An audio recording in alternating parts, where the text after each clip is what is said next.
नमस्कार, एस्ट्रो तक में आप सबका बहुत बहुत स्वागत है। मैं हूं प्रवीण मिश्र। यदि कुंडली में गुरु चांडाल योग बन रहा है तो क्या 6 कार्य आप करना शुरू करें तो इसका नेगेटिव प्रभाव आपके ऊपर नहीं होगा। देखिए, जब बृहस्पति और राहु एक साथ बैठे होते हैं तो उस योग को गुरु चांडाल योग कहा जाता है। गुरु यानी बृहस्पति, राहु को जो है चांडाल के नाम से यहाँ पर संबोधित किया गया है, तो गुरु चांडाल योग कहा जाता है।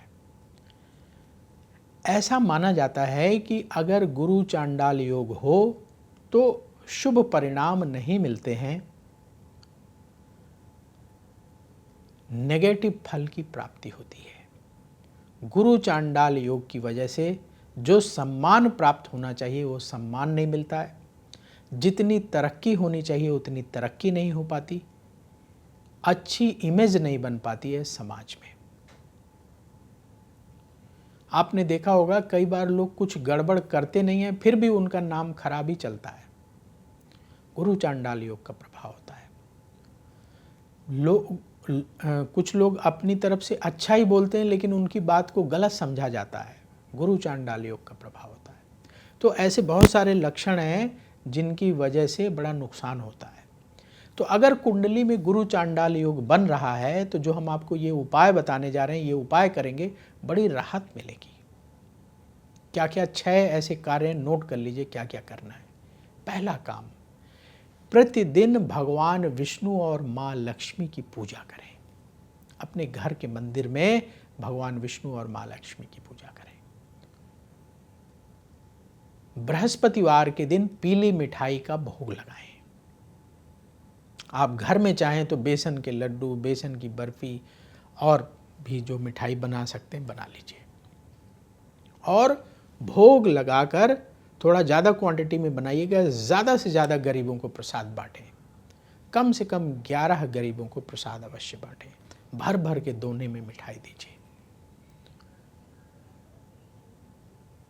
प्रसाद बांटने का, दान करने का बहुत ही शुभ फल मिलता है और हमारे नेगेटिव फल घट जाते हैं। और प्रतिदिन किसी धार्मिक स्थान में 1 घंटा सेवा दें। किसी मंदिर में, किसी गुरुद्वारे में, कोई भी धार्मिक स्थान हो वहाँ आप 1 घंटा सेवा दीजिए। कोई भी काम जो आप कर सकते हैं वो करिए, उनकी मदद करिए और कम बोलने की आदत डालें। कई बार हर सवाल का जवाब नहीं दिया जाता। सामने से किसी ने बोला, कई बार चुप रह जाइए, टाल दीजिए, लेट गो कर दीजिए, इग्नोर कर दीजिए सवाल को।